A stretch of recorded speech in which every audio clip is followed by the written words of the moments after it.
ICE is at the center of yet another storm in the United States.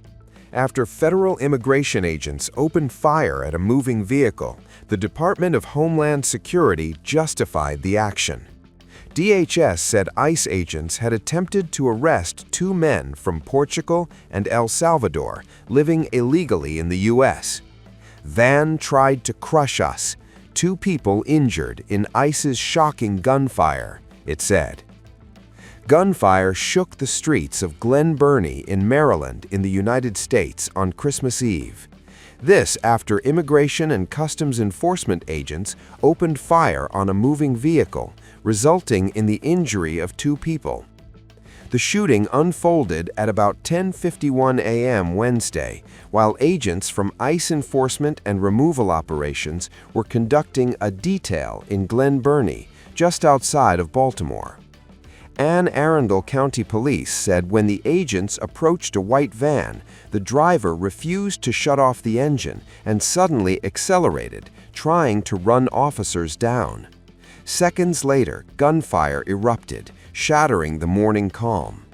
According to police, 1 person in the van was shot and is in the hospital in stable condition, and the second person, who was outside of the van, suffered minor injuries and was also taken to the hospital.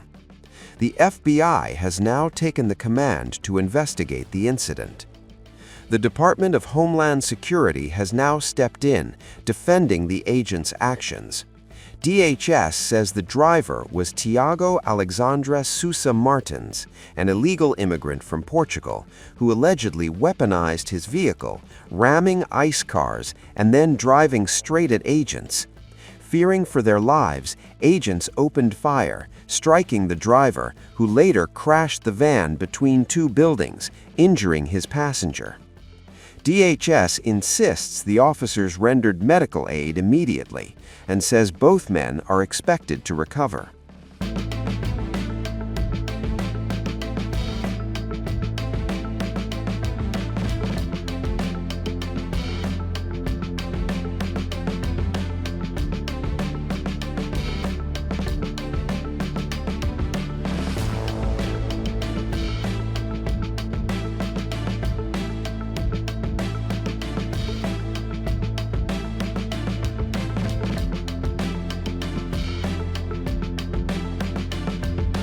At about 10:51 this morning, Anne Arundel officers responded to the 500 block of West Court in Glen Burnie, right here behind me, for a shooting involving ICE ERO agents. Based on the preliminary information that we received, it indicates that ICE agents were conducting a detail. They approached a white van.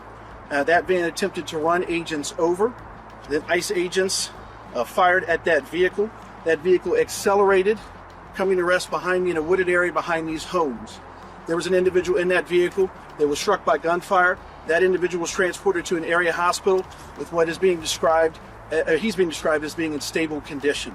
There was another individual outside of that vehicle that sustained minor injuries and also went to an area hospital. The shooting follows a similar incident in Minnesota on Sunday, when ICE agents fired shots at a Cuban man who also resisted arrest and attempted to ram ICE vehicles.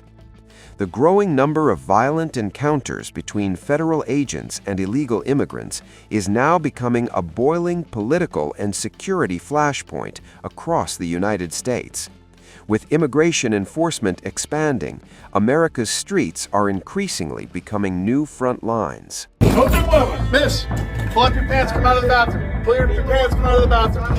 A workplace raid, a locked women's restroom, and a command caught on camera.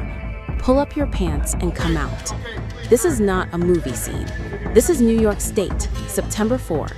Federal immigration agents forced their way into a women's bathroom during a workplace raid at Nutrition Bar Confectioners, a granola and nutrition bar manufacturing plant in Cato, Cayuga County.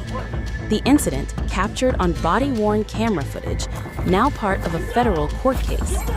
Agents are seen moving through the factory floor, directing workers into hallways before attempting to open a locked women's restroom door. When it didn't open, agents forced entry. Pull up your pants, come out of the bathroom. Under the Trump administration, immigration enforcement has gone into overdrive. ICE and Customs and Border Protection, both under the Department of Homeland Security, have been leading what the White House calls mass deportation enforcement. Critics, however, say aggressive tactics are crossing constitutional lines, raising alarms about due process, privacy, and Fourth Amendment protections. This raid is now at the center of that debate.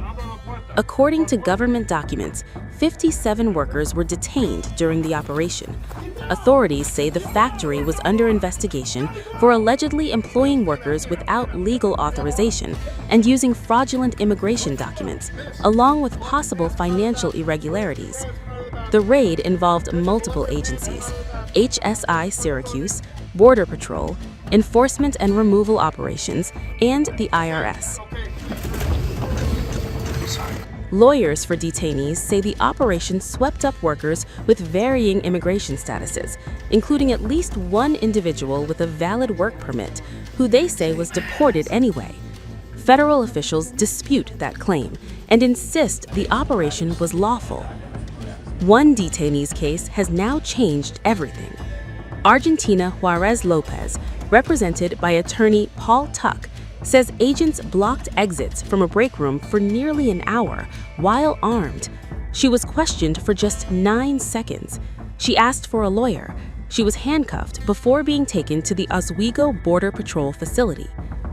The footage was released as part of Juarez Lopez's legal push to suppress evidence, with her lawyers arguing that agents expanded what were meant to be limited warrants into a sweeping dragnet. The video shows panic spreading across the factory floor as agents fan through the plant, corralling workers into a break room. For some of those detained, attorneys say, these moments marked their final hours of freedom in the United States. Argentina Juarez Lopez's lawyer submitted the body cam footage to U.S. District Judge Brenda Sands, arguing the raid violated the Fourth Amendment, which protects against unreasonable searches and seizures. Last week, the judge agreed. Judge Sands ruled that Juarez Lopez's constitutional rights were violated when agents entered the facility, a protection that applies to everyone in the U.S., citizens and non-citizens alike. The government maintains a different version. They say the operation was launched after allegations surfaced that the company employed individuals without legal authorization, used fraudulent immigration documents, and potentially engaged in financial irregularities. Acting U.S. Attorney John Sarcone III says all 57 detainees were unlawfully present in the United States. By September 9th, 52 had already been deported. 5, including Juarez Lopez, were charged with illegal re-entry after prior removal. The case has sparked criticism from immigration advocates and legal experts who question whether some of the agents' actions. As legal battles continue, this case raises serious questions about immigration enforcement practices, workers' rights, and constitutional protections, even in routine workplace raids.